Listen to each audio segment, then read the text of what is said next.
ನಮಸ್ಕಾರ ವೀಕ್ಷಕರೇ, ನೀವು ನೋಡ್ತಾ ಇದ್ದೀರಾ ರಿಯಲ್ ಒನ್ ನ್ಯೂಸ್, ಸತ್ಯ ದರ್ಶನದ ಸುದ್ದಿವಾಹಿನಿ. ರಾಜ್ಯ ರಾಜಕೀಯದ ಇತಿಹಾಸದಲ್ಲಿ ಹೊಸ ದಾಖಲೆ ಬರೆಯುತ್ತಿರುವ ಮಾನ್ಯ ಮುಖ್ಯಮಂತ್ರಿ ಸಿದ್ದರಾಮಯ್ಯ ಅವರ ಸಾಧನೆಯನ್ನ ಸಂಭ್ರಮಿಸುವ ಕಾರ್ಯಕ್ರಮ ಹೊಸದುರ್ಗ ಪಟ್ಟಣದಲ್ಲಿ ವಿಜೃಂಭಣೆಯಿಂದ ನಡೆಯಿತು. ಶಾಸಕರಾದ ಮಾನ್ಯ ಬಿಜಿ ಗೋವಿಂದಪ್ಪ ಅವರ ನೇತೃತ್ವದಲ್ಲಿ ಕಾಂಗ್ರೆಸ್ ಕಾರ್ಯಕರ್ತರು, ಬಿಜಿ ಅಭಿಮಾನಿಗಳ ಬಳಗ ಹಾಗೂ ತಾಲೂಕು ಕುರುಬರ ಸಂಘದ ಸಹಯೋಗದಲ್ಲಿ ಪಟ್ಟಣದ ಟಿಬಿ ವೃತ್ತದಲ್ಲಿ ನಾಟಿ ಕೋಳಿ ಸಾಂಬಾರು ಮತ್ತು ರಾಗಿ ಮುದ್ದೆ ಊಟವನ್ನು ಸಾರ್ವಜನಿಕರಿಗೆ ವಿತರಿಸುವ ಮೂಲಕ ಸಂಭ್ರಮಾಚರಣೆ ಮಾಡಲಾಯಿತು. ಈ ವೇಳೆ ಮಾತನಾಡಿದ ಶಾಸಕ ಬಿಜಿ ಗೋವಿಂದಪ್ಪ ಅವರು, ಎಲ್ಲ ಮುಖಂಡರು, ಕಾರ್ಯಕರ್ತರು ಒಂದಾಗಿ ಈ ರೀತಿಯ ಸಂಭ್ರಮಾಚರಣೆ ನಡೆಸುತ್ತಿರುವುದು ಅತ್ಯಂತ ಸಂತಸದ ವಿಷಯ. ಹಿಂದುಳಿದ ವರ್ಗಗಳ ಕಲ್ಯಾಣಕ್ಕಾಗಿ ಶ್ರಮಿಸಿ ಲಕ್ಷಾಂತರ ಜನರ ಬದುಕಿಗೆ ನೆಮ್ಮದಿ ತಂದ ಅಂದಿನ ಮುಖ್ಯಮಂತ್ರಿ ದೇವರಾಜ ಅರಸು ಅವರಂತೆ ಇಂದು ಮುಖ್ಯಮಂತ್ರಿ ಸಿದ್ದರಾಮಯ್ಯ ಅವರು ರಾಜ್ಯದ ದೀರ್ಘಾವಧಿಯ ಮುಖ್ಯಮಂತ್ರಿ ಎಂಬ ಗರಿಮೆಗೆ ಪಾತ್ರರಾಗಿದ್ದಾರೆ. ಪಂಚ ಗ್ಯಾರಂಟಿ ಯೋಜನೆಗಳ ಮೂಲಕ ಜನಸಾಮಾನ್ಯರ ಮನಸ್ಸಿನಲ್ಲಿ ಶಾಶ್ವತ ಸ್ಥಾನ ಪಡೆದಿರುವ ಸಿದ್ದರಾಮಯ್ಯ ಅವರು ಉತ್ತಮ ಆಡಳಿತದ ಮೂಲಕ ರಾಜ್ಯದ ಅಭಿವೃದ್ಧಿಗೆ ಬದ್ಧರಾಗಿದ್ದಾರೆ. ಸದ್ಯ 17ನೇ ಬಾರಿ ಬಜೆಟ್ ಮಂಡಿಸಲು ಸಿದ್ಧತೆ ನಡೆಸುತ್ತಿರುವುದು ಅವರ ಆಡಳಿತದ ಅನುಭವ ಹಾಗೂ ರಾಜಕೀಯ ಪಕ್ವತೆಯನ್ನ ತೋರಿಸುತ್ತದೆ. ಅತಿ ಹೆಚ್ಚು ಬಜೆಟ್ ಮಂಡಿಸಿದ ಮುಖ್ಯಮಂತ್ರಿ ಎಂಬ ಅಪರೂಪದ ಕೀರ್ತಿಯು ಅವರ ಪಾಲಾಗಿದೆ ಎಂದು ಮೆಚ್ಚುಗೆ ವ್ಯಕ್ತಪಡಿಸಿದರು. ನಮ್ಮ ಪಕ್ಷದ ಎಲ್ಲ ಮುಖಂಡರುಗಳು ಸೇರಿ ಇವತ್ತು ಈ ಒಂದು ಸಂಭ್ರಮಾಚರಣೆಯನ್ನು ನೆರವೇರಿಸ್ತಾ ಇದ್ದಾರೆ. ಸಂಭ್ರಮಾಚರಣೆಯಲ್ಲಿ ಭಾಗವಹಿಸಿರ್ತಕ್ಕಂಥ ವೇದಿಕೆ ಬರ್ತಕ್ಕಂಥ ಎಲ್ಲ ಮುಖಂಡರುಗಳೇ,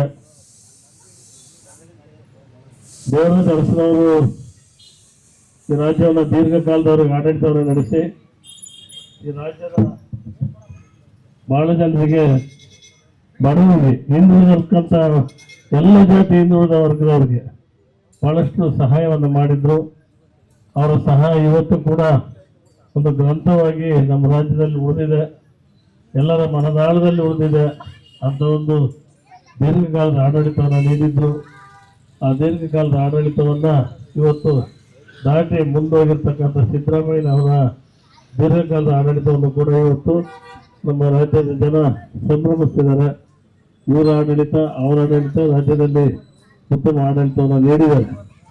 ಉತ್ತಮ ಆಡಳಿತ ನೀಡಿರ್ತಕ್ಕಂಥ ಈ ಮುಖ್ಯಮಂತ್ರಿಗಳ ಜೊತೆಗೆ ನಮ್ಮ ಜಿಲ್ಲೆಯವರೇ ಆದ ಎಸ್ ನಿಜಲಿಂಗಪ್ಪನವರು ಕೂಡ ಹಿಂದೆ ಇದ್ದಾರೆ.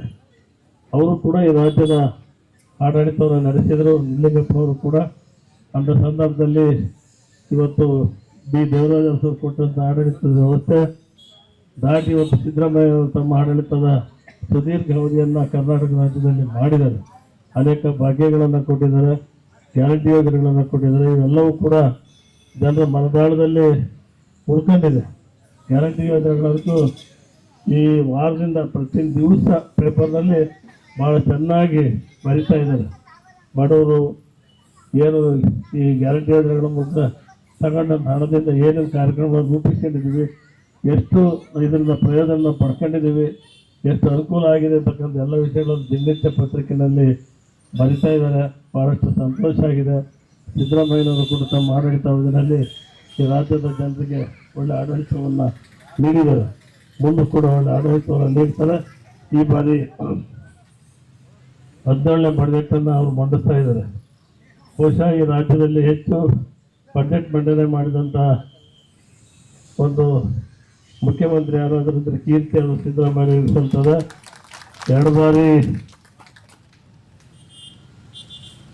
ವಿರೋಧ ಪಕ್ಷದ ನಾಯಕರಾಗಿ, 2 ಬಾರಿ ಮಂತ್ರಿಗಳಾಗಿ, ಮುಖ್ಯಮಂತ್ರಿಗಳಾಗಿ ಈ ರಾಜ್ಯವನ್ನು ಆಳಿದ್ದಾರೆ.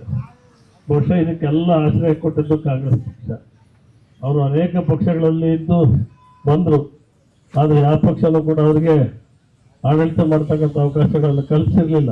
ಇವತ್ತು ಕಾಂಗ್ರೆಸ್ ಪಕ್ಷ ಆ ಕಾಂಗ್ರೆಸ್ಗೆ ಬಂದ ದಿವಸದಿಂದ ಇಲ್ಲಿವರೆಗೂ ಆಡಳಿತವನ್ನು ಕೊಟ್ಕೊಂಡು ಬಂದಿದೆ. ಇದು ಅವರ ಒಂದು ಪುಣ್ಯದ ಕಾಲ ಅಂತ ನಾನು ಭಾವಿಸ್ತೇನೆ. ಅವರು ಯಾವತ್ತೂ ಕೂಡ ಕಾಂಗ್ರೆಸ್ ಪಕ್ಷವನ್ನು ಮರೆಯಂಗಿಲ್ಲ. ಕಾಂಗ್ರೆಸ್ ಪಕ್ಷದ ನೆರಳಿನಲ್ಲಿ ಅವರು ಇವತ್ತು ವಿರೋಧ ಪಕ್ಷದ ನಾಯಕರಾಗಿ, ಮುಖ್ಯಮಂತ್ರಿಗಳಾಗಿ ತಮ್ಮ ಸೇವೆಯನ್ನು ಸಲ್ಲಿಸಿದ್ದಾರೆ. ಇವತ್ತು ರಾಜ್ಯದ ಜನ ಅವರ ಆಡಳಿತಕ್ಕೆ ಕಾಂಗ್ರೆಸ್ ಪಕ್ಷ ಸುದೀರ್ಘವಾದ ಅವಕಾಶವನ್ನು ಕಲ್ಪಿಸಿಕೊಟ್ಟಿದೆ. ಇವತ್ತು ನಮ್ಮ ಕಾಂಗ್ರೆಸ್ ಪಕ್ಷಕ್ಕೆ ನಾವೆಲ್ಲರೂ ಕೂಡ ಇವತ್ತು ಧನ್ಯವಾದಗಳನ್ನು ಹೇಳಬೇಕು. ಇಂಥ ಸಂದರ್ಭದಲ್ಲಿ ಈ ಆಡಳಿತವನ್ನು ನಡೆಸಿರ್ತಕ್ಕಂಥ ಸನ್ಮಾನ್ಯ ಸಿದ್ದರಾಮಯ್ಯನವರ ಈ ಸುದೀರ್ಘ ಆಡಳಿತಕ್ಕೆ ಸಂಭ್ರಮಾಚರಣೆಯನ್ನು ನಮ್ಮ ತಾಲೂಕಲ್ಲೂ ಕೂಡ ಇಟ್ಕೊಂಡಿದ್ದಾರೆ. ಇಟ್ಕೊಂಡಿರ್ತಕ್ಕಂಥ ಏರ್ಪಾಡು ಮಾಡಿರ್ತಕ್ಕಂಥ ನಮ್ಮ ಸ್ನೇಹಿತರಿಗೆಲ್ಲರೂ ಕೂಡ ಧನ್ಯವಾದಗಳನ್ನು ಹೇಳಿ, ನಮ್ಮ ಪಕ್ಷದ ಮುಖಂಡರಿಗೆ ಧನ್ಯವಾದಗಳನ್ನು ಹೇಳಿ, ಕಾರ್ಯಕ್ರಮದಲ್ಲಿ ಕೆಪಿಸಿಸಿ ಸದಸ್ಯರಾದ ಎಂಪಿ ಶಂಕರ್, ಅಲ್ತಾಫ್ ಪಾಷಾ, ಗ್ಯಾರಂಟಿ ಸಮಿತಿಯ ತಾಲೂಕು ಅಧ್ಯಕ್ಷರಾದ ಮೊಹಮ್ಮದ್ ಇಸ್ಮಾಯಿಲ್, ಜಿಲ್ಲಾ ಗ್ಯಾರಂಟಿ ಸಮಿತಿ ಅಧ್ಯಕ್ಷ ಶಿವನ, ತಾಲೂಕು ಕುರುಬರ ಸಂಘದ ಅಧ್ಯಕ್ಷ ನಾಗೇನಹಳ್ಳಿ ಮಂಜುನಾಥ್, ಕಾಂಗ್ರೆಸ್ ನಗರ ಘಟಕದ ಅಧ್ಯಕ್ಷ ಆಗ್ರೋ ಶಿವನ ಸೇರಿದಂತೆ ಕಾಂಗ್ರೆಸ್ ಯುವ ಮುಖಂಡರಾದ ಬಿಜಿ ಅರುಣ್, ಗೌತಿಪೇಶ್, ಕಾರಿಹಳ್ಳಿ ಬಸವರಾಜ್, ವೆಂಕಟೇಶ್, ದಳವಾಯಿ ರಾಜಣ್ಣ, ಪದ್ಮನಾಭ, ಗೇರ್ಬಾಬು, ಲಕ್ಕಿಹಳ್ಳಿ ಮುತ್ತಪ್ಪ, ಕೆಂಚಪ್ಪ, ಹನುಮ ನಾಯಕ್, ಸುರೇಶ್, ಚಹಬಾಬು, ರೆಹಮಾನ್ ಖಾನ್, ಕೃಷ್ಣ ನಾಯ್ಕ್, ಸಾದಿಕ್, ಮಧುರಿ, ನಟರಾಜ್ ಸೇರಿದಂತೆ ಅನೇಕರು ಕಾರ್ಯಕ್ರಮದಲ್ಲಿ ಭಾಗವಹಿಸಿದರು. ಸಾರ್ವಜನಿಕರಿಗೆ ಉಚಿತವಾಗಿ ಊಟ ವಿತರಿಸಿ ಸಿದ್ದರಾಮಯ್ಯ ಅವರ ಸಾಧನೆಗೆ ಘೋಷಣೆ ಕೂಗಿ ಹಬ್ಬದ ವಾತಾವರಣ ನಿರ್ಮಿಸಲಾಯಿತು. ಒಟ್ಟಾರೆ ರಾಜ್ಯದ ದೀರ್ಘಾವಧಿ ಮುಖ್ಯಮಂತ್ರಿ ಎಂಬ ಐತಿಹಾಸಿಕ ಸಾಧನೆಯನ್ನ ಹೊಸದುರ್ಗದಲ್ಲಿ ಜನಸಾಮಾನ್ಯರೊಂದಿಗೆ ಹಂಚಿಕೊಂಡ ಅಪರೂಪದ ಸಂಭ್ರಮಾಚರಣೆ ಇದಾಗಿತ್ತು. ಹೊಸದುರ್ಗ ತಾಲೂಕಿನ ಸಮಸ್ತ ಕಾಂಗ್ರೆಸ್ ಪಕ್ಷದ ಅಭಿಮಾನಿಗಳು ಮತ್ತು ತಾಲೂಕು ಕುರುಬ ಸಂಘದ ವತಿಯಿಂದ ಮತ್ತು ಬಿಜಿ ಗೋವಿಂದಪ್ಪನವರ ಅಭಿಮಾನಿಗಳು ಮತ್ತು ಮಾನ್ಯ ಮುಖ್ಯಮಂತ್ರಿಗಳಾದ ಸಿದ್ದರಾಮಯ್ಯನವರ ಅಭಿಮಾನಿಗಳೆಲ್ಲರೂ ಸೇರಿ ಈ ದಿನ ಮಾನ್ಯ ಮುಖ್ಯಮಂತ್ರಿಗಳಾದ ಸಿದ್ದರಾಮಯ್ಯನವರ ಆಡಳಿತದ ಒಂದು ದೀರ್ಘಾವಧಿ ಆಡಳಿತದಲ್ಲಿ ಅತಿ ಹೆಚ್ಚು ದಿನಗಳ ಕಾಲ ಕರ್ನಾಟಕ ರಾಜ್ಯವನ್ನು ಆಡಳಿತ ಮಾಡಿದಂಥ ಮುಖ್ಯಮಂತ್ರಿಗಳಂತ ಜನವರಿ 6ನೇ ತಾರೀಕು ಆ ದಿನವನ್ನು ದಾಟಿದ್ದಾರೆ. ಅದರ ಪ್ರಯುಕ್ತ ಜನವರಿ 6ನೇ ತಾರೀಕಂದು ಅನೇಕ ಕಡೆ ಕರ್ನಾಟಕ ರಾಜ್ಯದ ಅನೇಕ ಕಡೆ ಕಾರ್ಯಕ್ರಮಗಳನ್ನ ಹಮ್ಮಿಕೊಂಡು ಅವರ ಒಂದು ಸಂಭ್ರಮಾಚರಣೆಯನ್ನು, ಅವರ ಆಡಳಿತವನ್ನು ನೆನಪಿಸ್ಕೊಂಡು ಸಂಭ್ರಮಾಚರಣೆಯನ್ನು ಆಚರಿಸಿದ್ದರು. ಅದೇ ರೀತಿ ನಮ್ಮ ಹೊಸದುರ್ಗ ತಾಲೂಕಿನಲ್ಲಿ ಅದೇ ಶೀರ್ಷಿಕೆ ಅಡಿಯಲ್ಲಿ ಜನವರಿ 6 ನಾಟಿಕೋಳಿ ಸಾರು ಎನ್ನುವ ಶೀರ್ಷಿಕೆ ಅಡಿಯಲ್ಲಿಯೇ ಇವತ್ತು ಜನವರಿ 11ನೇ ತಾರೀಕು ಈ ದಿನ ನಮ್ಮ ಹೊಸದುರ್ಗ ತಾಲೂಕಿನಲ್ಲಿ ಎಲ್ಲರೂ ಸಂಭ್ರಮಾಚರಣೆಯನ್ನು ಆಚರಣೆ ಮಾಡ್ತಾಯಿದ್ದು ಸಮಸ್ತ ಕಾಂಗ್ರೆಸ್ ಪಕ್ಷದ ಎಲ್ಲ ಅಭಿಮಾನಿಗಳು ಬಂದಿದ್ದಾರೆ. ಅವರು ಏನು ನಮ್ಮ ಹಿಂದಿನ ಮುಖ್ಯಮಂತ್ರಿಗಳಾಗಿದ್ದರು ಡಿ ದೇವರಾಜ ಅರಸು ಅವರು ಅನೇಕ ಒಂದು ಉಪಯುಕ್ತ ಕೊಡುಗೆಗಳನ್ನ ಈ ರಾಜ್ಯಕ್ಕೆ ನೀಡಿದ್ದಾರೆ. ಅವರು ಸಹ ಹಿಂದುಳಿದ ವರ್ಗಗಳ ಪಾಲಿಗೆ ಅನೇಕ ಕಾರ್ಯಕ್ರಮಗಳನ್ನ ಕೊಟ್ಟು ಇಂದು ಸಹ ಆ ಕಾರ್ಯಕ್ರಮಗಳನ್ನ ನೆನೆಸ್ಕೊತಾ ಇದ್ದಾರೆ. ಅದೇ ರೀತಿ ಮಾನ್ಯ ಮುಖ್ಯಮಂತ್ರಿಗಳಾದ ಸಿದ್ದರಾಮಯ್ಯನವರು 2013ರಿಂದ 2018ರವರೆಗೂ ಅನೇಕ ಭಾಗ್ಯಗಳನ್ನ ನೀಡಿದರು ಮತ್ತು ಈಗ 2023ರಿಂದ ಇಲ್ಲಿ ತನಕ ಪಂಚ ಗ್ಯಾರಂಟಿಗಳನ್ನ ನೀಡಿ ಎಲ್ಲ ಸಮಾಜದ ಎಲ್ಲ ವರ್ಗದ ಬಡವರ ಮನೆಯನ್ನು ಅನುಕೂಲ ಆಗ್ತಕ್ಕಂಥ ಯೋಜನೆಗಳನ್ನ ಕೊಟ್ಟು ಕಾರ್ಯಕ್ರಮಗಳನ್ನ ಕೊಟ್ಟು ಒಂದು ಸಮಾಜವನ್ನು ನಿರ್ಮಾಣ ಮಾಡ್ತಕ್ಕಂಥ ಒಂದು ದಿನಗಳನ್ನ ಅವರ ಆಡಳಿತದ ಅವಧಿಯಲ್ಲಿ ನಡೆಸ್ತಾ ಇದ್ದಾರೆ. ಸಾಮಾಜಿಕ ನ್ಯಾಯವನ್ನು ಅವರ ಆಡಳಿತ ಅವಧಿಯಲ್ಲಿ ಸಾಮಾಜಿಕ ನ್ಯಾಯವನ್ನು ಕೊಟ್ಟು ಎಲ್ಲ ವರ್ಗದವರಿಗೂ ಒಂದು ಉಪಯುಕ್ತವಾಗ್ತಕ್ಕಂಥ ಕೆಲಸವನ್ನು ಮಾಡಿದ್ದಾರೆ.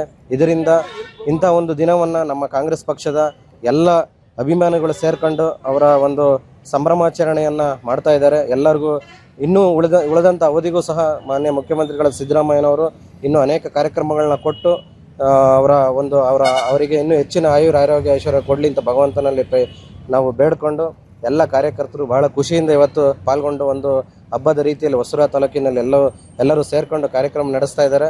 ಈ ಕಾರ್ಯಕ್ರಮ ಆಯೋಜನೆ ಮಾಡಿರ್ತಕ್ಕಂಥ ಕಾಂಗ್ರೆಸ್ ಪಕ್ಷದವರಿಗೂ ಮತ್ತು ತಾಲೂಕು ಕುರುಬ ಸಂಘದವರಿಗೂ ಧನ್ಯವಾದಗಳನ್ನ ತಿಳಿಸಿ ನನಗೆ ಮಾತಾಡಲು ಅವಕಾಶ ನೀಡಿದ ನಿಮಗೆಲ್ಲರಿಗೂ ವಂದಿಸಿ ನಾನು ಮಾತು ಮುಗಿಸ್ತೀನಿ.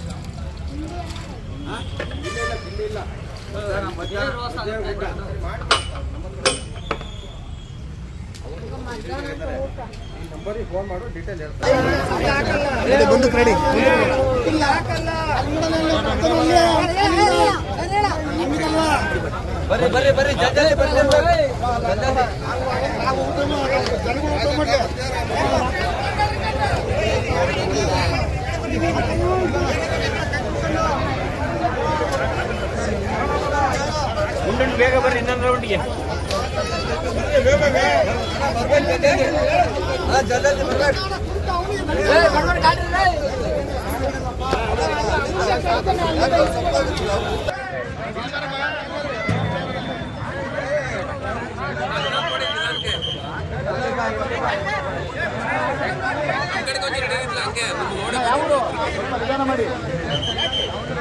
ಯಾಕೆ ಪೀಸ್ ಹಾಕ್ರಿ ಇನ್ನೊಂದು ಎರಡೆರಡು ಹಾಕ್ರಿ, ಒಂದೊಂದು ಸೌಟ್ ಹಾಕ್ಬಿಟ್ರಿ ಪೀಸ್. ಬೇಡ ಬೇಡ ಬೇಡ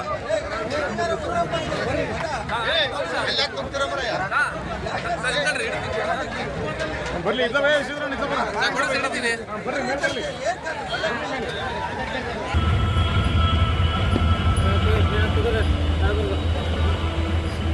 ಅಂಬೇಡ್ಕರ್ ವೃತ್ತದಲ್ಲಿ ಅತ್ಯಂತ ಪ್ರೀತಿಯಿಂದ ಶುಭವನ್ನ ಹಾರೈಸಿ ಬಂದಂತ ನಮ್ಮ ನಾಯಕ ಗೋವಿಂದಪ್ಪನವರು ಎಲ್ಲರ ಪರವಾಗಿ ಅವರ ಫೋಟೋಗಳಿಗೆ ಪುಷ್ಪ ಅರ್ಚನೆಯನ್ನ ಮಾಡಿ ಇಲ್ಲಿಗೆ ಬಂದಂತ ಶುಭ ಗಳಿಗೆನಲ್ಲಿ ಈ ದಿನ ಈ ಕಾರ್ಯಕ್ರಮ ನಡೀತಾ ಇದೆ. ಸನ್ಮಾನ್ಯ ಏನು ನಮ್ಮ 5 ವರ್ಷ 7 ವರ್ಷ 240 ದಿನಗಳ ಹಿಂದೆ ಮಾಜಿ ಮುಖ್ಯಮಂತ್ರಿಗಳಾಗಿ ದಿವಂಗತ ದೇವರಾಜ್ ಅರಸೂರವರ ಒಂದು ಮೈಲಿಗಲ್ಲನ್ನು ಯಶಸ್ವಿಯಾಗಿ ಇಲ್ಲಿಯವರೆಗೆ ಪೂರೈಸಿ ಸನ್ಮಾನ್ಯ ಸಿದ್ದರಾಮಯ್ಯನವರ ಅಧಿಕಾರ ವ್ಯಾಪ್ತಿ ಬಹಳಷ್ಟು ಸುದೀರ್ಘ ಆಡಳಿತವನ್ನು ನೀಡಿದ ಕನ್ನಡ ನಾಡಿನ ಶ್ರೇಯಸ್ಸಿಗಾಗಿ ಈ ದಿನ ಹೊಸದುರ್ಗ ವಿಧಾನಸಭಾ ಕ್ಷೇತ್ರದಲ್ಲಿ BG ಗೋವಿಂದಪ್ಪನವರ ಅಭಿಮಾನಿ ಬಳಗದ ವತಿಯಿಂದ ಕಾಂಗ್ರೆಸ್ ಕಾರ್ಯಕರ್ತರಿಂದ ಒಂದು ಏನು ನಾಟಿ ಕೋಳಿ ಸಾಂಬಾರ್ ಏನು ನಮ್ಮ ಮುಖ್ಯಮಂತ್ರಿಗೆ ಜನಪ್ರಿಯವಾಗಿರ್ತಕ್ಕಂಥ ಅಡಿಗೆಯ ಉಣಬಡಿಸುವಿಕೆಯನ್ನು ತಾಲೂಕು ಕಾರ್ಯಕರ್ತರಿಗೆ, ಸಿದ್ದರಾಮಯ್ಯ ಮತ್ತು ಗೋವಿಂದಪ್ಪನವರ ಅಭಿಮಾನಿಗಳಿಗೆ, ಎಲ್ಲ ಕಾಂಗ್ರೆಸ್ ಬಂಧುಗಳಿಗೆ ಒಂದು ಊಟದ ವ್ಯವಸ್ಥೆಯನ್ನು ಮಾಡಿರ್ತಕ್ಕಂಥ ಈ ಒಂದು ಸುದಿನದ ಸಂದರ್ಭದಲ್ಲಿ ಹೊಸದುರ್ಗ ಕ್ಷೇತ್ರದ ಎಲ್ಲ ನಮ್ಮ ಕಾಂಗ್ರೆಸ್ ಅಭಿಮಾನಿಗಳಿಗೆ ಮತ್ತು ಆ ಒಳ್ಳೆಯ ಆಡಳಿತವನ್ನು ಜನಪರ ಆಡಳಿತವನ್ನು ನೀಡಿರ್ತಕ್ಕಂಥ ಸನ್ಮಾನ್ಯ ಸಿದ್ದರಾಮಯ್ಯನವರು ಏನು ಶೋಷಿತ ಹಿಂದುಳಿದ ವರ್ಗಗಳ ಧ್ವನಿಯಾಗಿ ಒಳ್ಳೆಯ ಅಧಿಕಾರವನ್ನು ನಡೆಸಿಕೊಟ್ಟು ನಾಡಿಗೆ ವಿಶ್ವದಲ್ಲಿ ಅತ್ಯಂತ ಯಶಸ್ವಿಯಾಗಿ ಆಡಳಿತ ನಡೆಸಿರ್ತಕ್ಕಂಥ ಮಹಾನ್ ಚೇತನ ಅಂತೇಳಿ ಏನು ಕರ್ನಾಟಕನ ಒಂದು ವಿಶ್ವಭೂಪಟದಲ್ಲಿ ಗ್ಯಾರಂಟಿ ಯೋಜನೆಗಳನ್ನು ಪ್ರತಿ ಹಂತದಲ್ಲಿಯೂ ಯಾವುದೇ ಒಂದು ಭ್ರಷ್ಟಾಚಾರ ರಹಿತವಾಗಿ ಪ್ರತಿಯೊಬ್ಬ ಫಲಾನುಭವಿಗಳಿಗೆ ಸುಮಾರು ಬಜೆಟ್ನಲ್ಲಿ ಸುಮಾರು 25% ಹಣವನ್ನು ಮೀಸಲಿರಿಸಿ ಅಭಿವೃದ್ಧಿಗೂ ಮತ್ತು ಗ್ಯಾರಂಟಿಯನ್ನು ಸಾಕಾರಗೊಳಿಸಿ ಬಡ ಜನರ ಧ್ವನಿಯಾಗಿರ್ತಕ್ಕಂಥ ನಮ್ಮ ಸಿದ್ದರಾಮಯ್ಯನವರಿಗೆ ನಾವು ಈ ಸಂದರ್ಭದಲ್ಲಿ ನೆನಪಿಸಿಕೊಳ್ಳುತ್ತಾ ಇಡೀ ರಾಜ್ಯದಾದ್ಯಂತ ಏನು ಸಿದ್ದರಾಮಯ್ಯನವರು ಕೊಟ್ಟಂಥ ಕೊಡುಗೆ ಇದೆ, ಆ ಕೊಡುಗೆಯ ಒಂದು ಸಂಭ್ರಮಾಚರಣೆ ಅಂತ ನಾನು ಹೇಳಕ್ಕೆ ಇಷ್ಟಪಡ್ತೀನಿ. ಈಗಾಗಲೇ ಸಿದ್ದರಾಮಯ್ಯನವರು 2013ರಿಂದ 2018 ತನಕ ಭಾಗ್ಯಗಳ ಸರದಾರರಾಗಿ ಇವತ್ತು ಅಧಿಕಾರವನ್ನು 5 ವರ್ಷ ಎಲ್ಲ ವರ್ಗಕ್ಕೆ ಸರ್ವ ಜನಾಂಗದ ಶಾಂತಿಯ ತೋಟ ಅಂತಂದು ನೊಂದ ಜನರಿಗೆ ಬಂದಂಥ ಸಂದರ್ಭದಲ್ಲಿ ಪ್ರಥಮವಾಗಿ ಅನ್ನಭಾಗ್ಯ ಕೊಟ್ಟಂಥ ಭಾಗ್ಯದ ಸರದಾರ ಸನ್ಮಾನ್ಯ ಸಿದ್ದರಾಮಯ್ಯನವರು. 2023ರಿಂದ ಈಗ ಬಂದಾಗ ಎಲ್ಲ ಏನು ಗ್ಯಾರಂಟಿಗಳನ್ನ ಕೊಟ್ಟು ಇವತ್ತು ಏನು ಹಿಂದೆ ದೇವರಾಜರವರು ಮುಖ್ಯಮಂತ್ರಿ ಆದಾಗ ನೊಂದ ಜನಗಳ ಪರವಾಗಿ ಅಧಿಕಾರವನ್ನು ಕೊಟ್ಟಂಥ ಏಕೈಕ ಶಾಸಕರು ದಿವಂಗತ ದೇವರಾಜ್ ಅರಸರವರು. ಅದೇ ಮಾದರಿಯಲ್ಲಿ ಸನ್ಮಾನ್ಯ ಸಿದ್ದರಾಮಯ್ಯನವರು ಒಳ್ಳೆಯ ಆಡಳಿತವನ್ನು ಕೊಟ್ಟು ರಾಜ್ಯದಾದ್ಯಂತ ಒಳ್ಳೆಯ ಉತ್ತಮವಾದ ಕೆಲಸವನ್ನು ಜನ ಮೆಚ್ಚಿದ ನಾಯಕರಾಗಿ ಮಾಡಿದ್ದಾರೆ. ಅಂಥ ಸಿದ್ದರಾಮಯ್ಯನವರ ಆಡಳಿತವನ್ನು ಮೆಚ್ಚಿ ಮತ್ತೊಂದು ಬಾರಿ ನಮ್ಮ ಸರ್ಕಾರ ಹೋಗ್ತದೆ. ಹೋದ ನಂತರ ಮತ್ತೆ ಒಂದು ಸರ್ಕಾರ ಬರ್ತದೆ. ಬಂದಂತ ಸಂದರ್ಭದ 1 ವರ್ಷ ಪೂರ್ವದಲ್ಲಿ ನಾವು ಈ ಒಂದು ಹೊಸದುರ್ಗದ ಅವತ್ತಿನ ಅಗ್ರಗಣ್ಯ ನಾಯಕರು, ಇವತ್ತಿನ ನಾಯಕರಾದಂಥ ಗೋವಿಂದಪ್ಪನವರ ಹುಟ್ಟುಹಬ್ಬಕ್ಕೆ ಅವರನ್ನ ಕರೆದುಕೊಂಡು ಬರ್ತೇವೆ. ಆ ಬರುವುದಕ್ಕಿಂತ ಪೂರ್ವದಲ್ಲಿ ಅವರು ಮೈಸೂರಿನಲ್ಲಿ ಸಿದ್ದರಾಮೋತ್ಸವ, ದಾವಣಗೆರೆಯಲ್ಲಿ ಸಿದ್ದರಾಮೋತ್ಸವ ನಡೀತದೆ.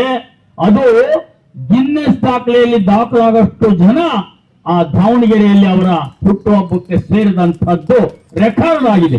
ಜನ ಸಮುದಾಯ ಸೇರ್ತಕ್ಕಂಥ ಕಾರ್ಯಕ್ರಮದಲ್ಲಿ ನಮ್ಮ ಮುಸಲ್ಮಾನ್ ಸಮಾಜದಲ್ಲಿ ನಮಗೆ ಅಂತ ಒಂದು ನಾಯಕ ಯಾರು ಇಲ್ಲ. ರಾಜ್ಯ ನಾಯಕದಲ್ಲಿ ಆ ರಾಜ್ಯ ನಾಯಕನಾಗಿ ನಮಗೆ ಸಹಕರಿಸ್ತಿರಂತ ಸಿದ್ದರಾಮಯ್ಯನವರು ಇವತ್ತು ಕಾಂಗ್ರೆಸ್ ಪಕ್ಷಕ್ಕೆ ಅವ್ರು ಬರೋಕ್ಕಿಂತ ಮುಂಚೆ ಪ್ರತಿ ಪಕ್ಷಗಳಲ್ಲಿ ಸ್ವಲ್ಪ ಜನ ಮುಸಲ್ಮಾನರು ಎಲ್ಲಾ ಕಡೆ ಇದ್ದು ಓಟ್ ಹಾಕ್ತಿದ್ರು. ಸಿದ್ದರಾಮಯ್ಯ ಕಾಂಗ್ರೆಸ್ ಪಕ್ಷದಿಂದ ಬಂದು ನಾನು CM ಆಗ್ತೀನಿ ಅನ್ನೋ ಒಂದು ಇದರಿಂದ ಸಿದ್ದರಾಮಯ್ಯಗೆ ನೋಡಿ ಕೆಲವು ಒಂದು ಓಟ್ ಆ ಕಡೆ ಈ ಕಡೆ ಹೋಗ್ದಂಗೆ ಸಿದ್ದರಾಮಯ್ಯನ ಹೆಸರಿನಲ್ಲಿ ಮುಸಲ್ಮಾನ್ ಸಮಾಜ ಓಟ್ ಹಾಕಂತ ಕೆಲಸ ಮಾಡ್ತೈತೆ. ಆ ಒಂದು ದೃಷ್ಟಿಯಿಂದ ನಮಗೆ ಎಲ್ಲದಕ್ಕಿಂತ ಹೆಚ್ಚಾಗಿ ನಾವು CT ರವಿ ಅವರಿಗೆ ಒಂದು ಟ್ಯಾಂಕ್ಸ್ ಹೇಳಬೇಕು. 75 ಲಕ್ಷ ಮುಸಲ್ಮಾನರು ಟ್ಯಾಂಕ್ಸ್ ಹೇಳಬೇಕು, ಧನ್ಯವಾದ ಹೇಳಬೇಕು. ಯಾಕಂದ್ರೆ ಅವರು ಒಳ್ಳೆ ಒಂದು ಬ್ರೀದ್ ಕೊಟ್ರು. ಸಿದ್ದರಾಮುಲ್ಲಾ ಖಾನ್ ಅಂತ ಒಂದು ಹೇಳಿದಕ್ಕೆ ಭಾರಿ ಸಂತೋಷ ತಂದ್ಕೊಡತ್ತೆ. 75 ಲಕ್ಷ ಜನರ ಮನೆ ದೊಡ್ಡ ಅಣ್ಣ ಅಂತ ನಾವು ಭಾವಿಸಿದೀವಿ ಸಿದ್ದರಾಮಯ್ಯನಿಗೆ. ಅದೇ ರೀತಿ ನಾವು ಈ ತಾಲ್ಲೂಕಿನ ಮುಸಲ್ಮಾನರೆಲ್ಲರೂ ನಮ್ಮ ಗೋವಿಂದಪ್ಪರಿಗೆ ಮನೆ ಮಗ, ನಮ್ಮ ಹಿರಿಯ ಅಂತ ಭಾವಿಸ್ತಾ ಒಂದು ಆ ಕಡೆ ಈ ಕಡೆ ಮತ ಇಲ್ದಂಗೆ ಗೋವಿಂದಪ್ಪನ ಹೆಸರಲ್ಲೇ ನಾವು ಯಾವತ್ತೂ ನಡ್ಕೊಂಡು ಬರ್ತಿದೀವಿ. 5 ವರ್ಷ 2013ರಿಂದ 18ರವರೆಗೆ ಆಡಳಿತ ಕೊಟ್ಟು ಮತ್ತೆ ಈಗ 23ರಿಂದ ಒಂದು ಆಡಳಿತವನ್ನು ನಡೆಸ್ತಾ ಇದ್ದಾರೆ. ಇಂಥ ಸುದೀರ್ಘ ಅವಧಿಗೆ ಅವಕಾಶ ಮಾಡಿಕೊಟ್ಟಂತ ಪಕ್ಷ ಮತ್ತು ಇಡೀ ರಾಜ್ಯದ ಜನತೆಗೆ ನಾವು ಧನ್ಯವಾದ ಹೇಳ್ತಾ, ಈ ಒಂದು ಸಂಭ್ರಮಾಚರಣೆ ನಾವು ಯಾಕೆ ಮಾಡಿದ್ದೀವಿ ಅಂದ್ರೆ, ಪ್ರಿಯ ನಾಟಿ ಕೋಳಿ ಪ್ರಿಯ ಸಿದ್ದರಾಮಯ್ಯನವರಿಗೆ ಇಷ್ಟ ಆಗಿರೋದ್ರಿಂದ ನಾವು ಕೂಡ ಇಲ್ಲಿ ಇವತ್ತು ವಿಶೇಷವಾಗಿ ನಾಟಿ ಕೋಳಿ ಮುದ್ದೆ ಅನ್ನ ಸಾರು ಮಾಡಿದ್ದೀವಿ. ತಾವೆಲ್ಲರೂ ಬಂದು ಆ ಒಂದು ಸವಿನ ನೆನಪಿಗೋಸ್ಕರ ನೀವು ಆ ಊಟದ ಸವಿಯನ್ನು ಸವಿದು ಹೋದ್ರೆ ನಮಗೂ ಮನಸ್ಸು ಸಂತೋಷ ಆಗುತ್ತೆ. ಜನವರಿ 6 ನಾಟಿ ಕೋಳಿ ಸಾರು. ಈ ರಾಜ್ಯ ಕಂಡಂತಹ ಧೀಮಂತ ನಾಯಕರು, ಅಹಿಂದ ನಾಯಕರು, ಸರ್ವರಿಗೂ ಸಮಬಾಳು ಸರ್ವರಿಗೂ ಸಮಪಾಲು ಅನ್ನೋ ಒಂದು ಗುಣವನ್ನು ಹೊಂದಿರುವಂತಹ ಈ ರಾಜ್ಯದ ಅಭೂತಪೂರ್ವ ಅಪ್ರತಿಮ ನಾಯಕರು ಸನ್ಮಾನ್ಯ ಶ್ರೀ ಸಿದ್ದರಾಮಯ್ಯನವರು. ಸಿದ್ದರಾಮಂಡಿಯಲ್ಲಿ ಹುಟ್ಟಿ ಈ ರಾಜ್ಯಕ್ಕೆ ಒಂದು ಉತ್ತಮವಾದ ಆಡಳಿತವನ್ನು ನೀಡಿ ಇವತ್ತು ರಾಜ್ಯಾದ್ಯಂತ ಪ್ರಚಲಿತರಾಗಿ ರಾಜಕೀಯದಲ್ಲಿ ವಿಶೇಷ ಬದಲಾವಣೆಗಳನ್ನು ತಂದು ರಾಜ್ಯಕ್ಕೆ ಒಂದು ಉತ್ತಮವಾದ ಬಜೆಟನ್ನು ನೀಡ್ತಾ ಹಲವಾರು ಭಾಗ್ಯಗಳನ್ನು ನೀಡಿ ಭಾಗ್ಯಗಳ ಸರದಾರ ಅಂತ ಹೆಸರು ಪಡೆದಿರುವಂಥ ಸನ್ಮಾನ್ಯ ಸಿದ್ದರಾಮಯ್ಯನವರ ಈ ಸಾಧನೆಗೆ ನಮ್ಮ ಜನಪ್ರಿಯ ಶಾಸಕರು, ನಮ್ಮ ಧೀಮಂತ ನಾಯಕರು, ಅಭಿವೃದ್ಧಿಯ ಹರಿಕಾರರಾದಂತಹ ಶ್ರೀ BG ಗೋವಿಂದಪ್ಪನವರ ನೇತೃತ್ವದಲ್ಲಿ ಇವತ್ತೇನು ಜನವರಿ 6 ನಾಟಿಕೋಳಿ ಸಾರು ಕಾರ್ಯಕ್ರಮವನ್ನು ಏನು ಹಮ್ಮಿಕೊಂಡಿದ್ದಾರೆ, ತುಂಬ ಒಂದು ಉತ್ತಮವಾದ ಕಾರ್ಯವನ್ನು BG ಗೋವಿಂದಪ್ಪನವರು ಮಾಡ್ತಾ ಇದ್ದಾರೆ. ಹಲವಾರು ಭಾಗ್ಯಗಳು, ಶಾದಿ ಭಾಗ್ಯ, ಸತಿ ಭಾಗ್ಯ, ಪಶು ಭಾಗ್ಯ, ಶೂ ಭಾಗ್ಯ, ಹಿಂದಿನ ಸರ್ಕಾರದಲ್ಲಿ ಕೂಡ ಹಲವಾರು ಭಾಗ್ಯಗಳನ್ನು ಕೊಟ್ಟರು ಸಿದ್ದರಾಮಯ್ಯ ಸಾಹೇಬರು ಅಂದರೆ ಅದೊಂದು ಹೆಸರಲ್ಲ, ಅದೊಂದು ಶಕ್ತಿ. ಈ ರಾಜ್ಯದಲ್ಲಿ ಅವರದೇ ಆದ ಒಂದು ಅಭಿಮಾನಿ ಬಳಗ ಸಿದ್ದರಾಮಯ್ಯ ಸಾಹೇಬರಿಗಿದೆ. ಜಾತಿಯವರಿಗಾಗಿ ಇದರಿಂದ ಹೊರತಾಗಿ ಬೆಳೆದಿರುವಂಥ ಯಾರಾದರೂ ಒಬ್ಬರು ನಾಯಕರಿದ್ದರೆ ಅದು ಸನ್ಮಾನ್ಯ ಸಿದ್ದರಾಮಯ್ಯನವರು.